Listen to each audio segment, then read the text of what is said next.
Oh, you think I'm joking? You think you're a big boy that can handle a few flashy images. Think fast, chuckle nuts!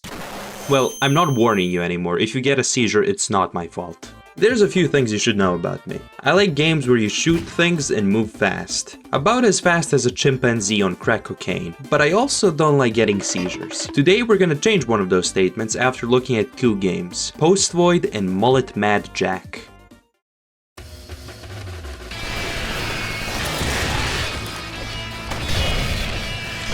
I know what you're asking yourself. What the fuck am I looking at? This is Postvoid, an arcade speedrun first-person shooter roguelike. God, that's a mouthful. Where your main goal is to reach the end of the level as fast as possible. Do this 11 times and you win. Easy enough, right? Well, there's a catch. Quite a few catches actually, but I'm getting ahead of myself. The first question is, where even are we?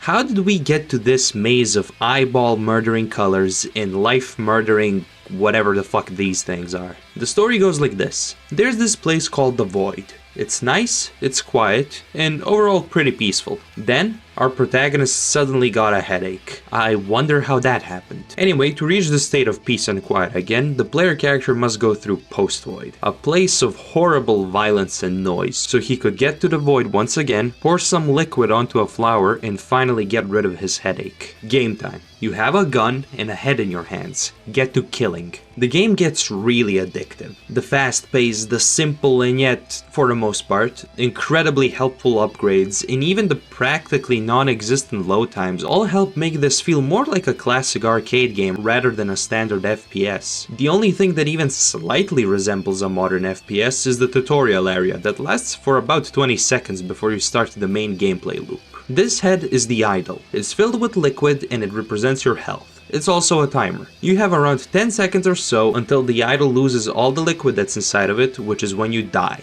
That's why being fast is very important in this game. You get more health in your idol by killing enemies, kinda like an ultra kill. At your disposal you have a total of 4 weapons. Your starting pistol, a shotgun, an Uzi, and a knife. All which can be randomly offered to you at the end of levels along with 2 other upgrades. The pistol sucks. It has only 6 shots in it, your ammo is unlimited so that's not a problem, but in situations like this you'll be reloading every second so you're practically shooting yourself in the foot for even using it. Its only good use is being accurate when aiming for headshots in the earlier levels, that's about it. The Uzi is my personal favorite weapon because not only does it have a shitload of ammo in each mag, but also because along with the bouncing bullets upgrade, you can run around every level as if you're cosplaying your grandpa who's experiencing a manic PTSD episode during a family gathering. Add the exploding enemies upgrade to the mix and you basically have the strongest weapon in the game if you're dog shit at aiming like a certain someone. The knife makes half of the upgrades irrelevant. The game becomes a brain simulator as you're now limited to using tiny weak stabs or insta-killing slashes on your opponents. When you know what you're doing, it's easily the best weapon you have. And now I'm about to say something very controversial. I did not care for the shotgun at all. Sure, it technically one-shots every enemy you encounter, but the time between each shot is just long enough that it makes me not even bother using it. Again, for a very fast-paced game where every second counts, this shotgun is just too slow of a weapon. You can get additional shots before needing to reload with an upgrade, but as a proud shotgun enjoyer in literally almost any shooter game, I sadly gotta say that this shotgun is mid. Okay, mid is probably not the right word to use here, but I just didn't like it as much as the knife or the Uzi. But what about the enemies? What are these lovely creatures? They're fucking assholes is what they are. The default enemy, the black suit, is your run-of-the-mill weak long-ranged FPS enemy. They just have a pistol, will usually see you before you see them around corners and... wait, what the fuck? The suits can dodge your attacks. As ashamed as I am to admit it, this maneuver that they pull off cost me plenty of runs. To the point that I'm scared I might actually get featured in one of those NBA ankle breaker compilation videos. The other 2 enemies that appear in Act 1 are crying mouths, which basically act as turrets, and flamingos. What? That's what they're called? Actually, never mind. Flamingos just chase you around and try to chomp you, akin to the Pinky Demon from Doom. I like it, cut G. A strategy developed by yours truly that you can use is not killing them instantly. Rather, you let them chase you around, and when you're running low on the inconspicuous white fluid inside your idol, just turn around and shoot them for a quick top-off. Results may vary.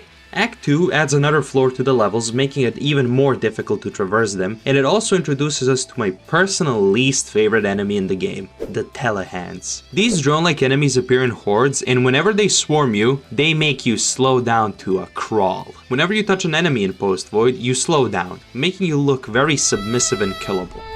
This can be slightly less annoying with the ghost upgrade, but it's still fucking annoying. I hate these things. Along with the telehands, we also encounter the flash wall, which is just there to block your path and can sometimes pull a fast one on ya by leading you into dead ends. This is never really a problem considering that the end of a level is always just forward, so whenever you see a flash wall on your left or right, you can just ignore it. Act 3 once again adds another floor, changes the black suits with white suits, which are just a stronger variant, and is a home to the bulb hands. Tiny fuckers that act like flashbangs and can completely disorient you. This is about the only time when the compass upgrade is useful, because it can help point you in the right direction in case you turn around on accident. I think it's now obvious why this game gets so hectic after a few stages, but still somehow the first level is the one that I had the most deaths on. The last stage is called Epilogue. Your eyes can finally take a break from all the bright corridors and look at some nice woods. Kill a few more enemies and you finally reach the void again. You break your idol and the game's over. The end, you win. Now that we covered the game, it's time to put our nerd glasses on and analyze in way too much detail the little crumbs of the story that we're given. One of the most widely accepted theories about the game's meaning is that it's an allegory for the struggles of everyday life. The player character is just your random everyday Joe trying to get by. You may be thinking, how the fuck can someone reach this conclusion? And the answer is through Steam cards. Every enemy in the game has a Steam card that portrays them, and each card gives us a description of said enemy. For example, the description of the telehands reads, "The most irritating of all. The unrelenting ringing of a telemarketer or a family member or bank or insurance company when you're just trying to have a bit of quietness." The obvious question is, what does this have to do with a game where you're in the void? The answer? It doesn't. This entire game is just an artistic depiction of all of these struggles. It's the way the player character sees everything around him. And it's not just him that's plagued by all of these nuisances. I haven't seen anyone mention this yet, but the player character in the intro cutscene looks eerily similar to the suit enemies. The suits are also your everyday Joes, it's just that the interactions with them also cause headaches. The reason for this similarity may also be explained in the card of the suits. It reads, "The well-dressed headache-inducing man who believes he's James Bond. The man all men want to be, and the man all women want." To further push this parallel, the suits not only have the pistols just like you do when you start the game off, their dashes also aren't too different from yours. So who's to say that the suits aren't just the way our protagonist sees his bosses, his colleagues, or even just strangers? Everyone's understanding of the meaning behind each enemy can vary, but I found one of the easier ways to describe each one would be by tying them with one of the 7 deadly sins. For example, the suits, like I previously mentioned, all believe that they're James Bond. They're envious and all want to be him. They want to be that guy. You're not that guy, pal, trust me. You're not that guy. So assigning envy to them seems like the most logical thing to do. The flamingos can represent either gluttony or lust. Their Steam card says the mouth of constant need. Their main form of attack is a bite. They constantly need to consume more and more, but never feeding the constant hunger. Hence why I would assign gluttony to them. Lust is my second option because of their saggy tits that they have for some reason. Crying mouths are pretty self-explanatory. The eyes that are drenched in salty saliva, watching and judging simultaneously. Pride makes sense for them because they think they're above you. They think that they're superior and have the right to judge you. The wall of flesh and hands are also pretty easy. One represents sloth, never moving or interacting with anything around it, and the other represents greed, twisted caricatures of telemarketers that are looking to get you to buy something and profit off of you. Hello. Hustle University is the greatest thing that exists on the face of the planet for people who are trying to escape the Matrix.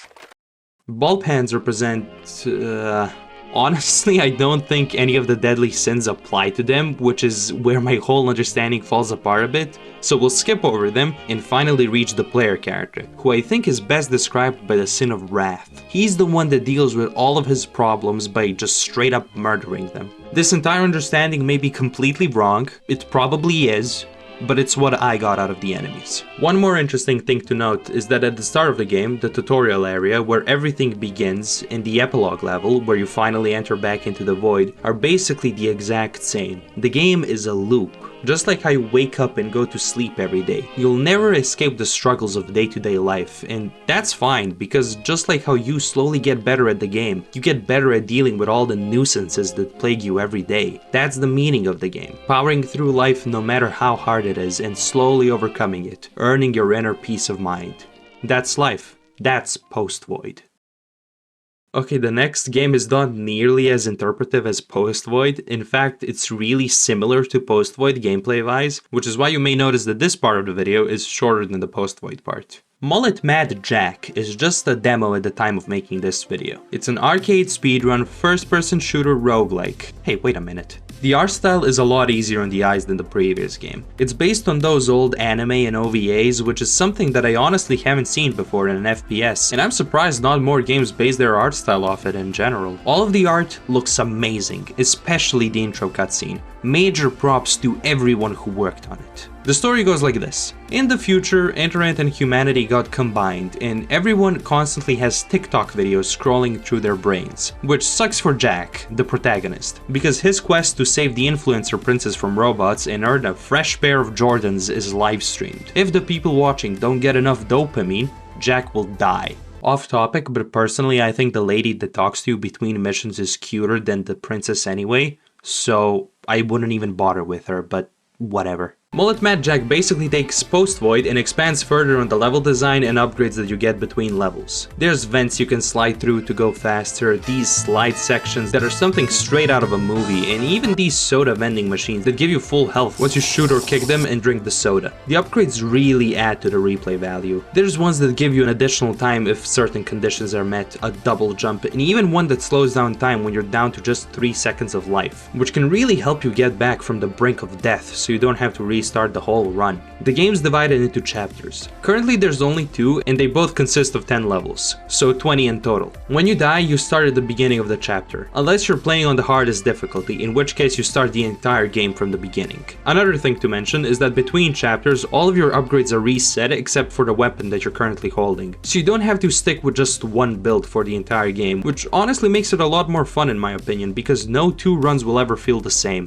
The movement and dashes don't feel as good as they did in Postvoid, especially the dashes, but we'll get to that later. The 4 weapons that are currently in the demo function the exact same as they did in Postvoid. The pistol is weak but reliable, the SMG is probably the worst weapon because of how weak it is compared to Postvoid, and the only difference for the sword, which is this game's version of the knife, is that there's a few additional upgrades specifically designed for it. You can also throw it, which leaves you vulnerable, but it's nice to have at least somewhat of a ranged attack for a melee weapon. The shotgun actually feels a lot better to use here. I don't know if it has something to do with the level layouts being more open, but overall it felt really strong. It helps you destroy these locked doors in just one shot. It's powerful, and I'd even say it's the best weapon in the game. Along with these, you can also use some environmental hazards to kill all the robots that are in your way, such as exploding fire extinguishers and these exposed wires that you can kick enemies into by dashing into their faces. Speaking of the dash, it feels really wonky because you'd expect it to help you move past enemies, not slow you down by making you kick them. It's pretty spammable, and the thing that annoys me the most about it is that it automatically uses your melee item. You see, during the levels you can find and pick up a bunch of these hammers, cleavers, knives, and whatever else you find lying around. You can use these to instantly kill any enemy and fully reset your timer. My problem with this is that the only way to use these is by dashing into enemies. During the game, you'll be dashing non-stop to get to the finish line as fast as possible, so you can't really hold on to these for when you need them the most. If you dash anywhere even remotely near an enemy, you'll use your item, which severely hinders your ability to come up with a more strategic approach to some rooms where there's more enemies. On the topic of enemies, they're all pretty basic for now. You have the melee guy, a pistol guy, shotgun guy, and drones. My favorite thing about the enemies being the fact that you can shoot them in the balls, which is pretty much the same as doing a headshot. There's also 2 bosses, the Cyberholder and holy shit!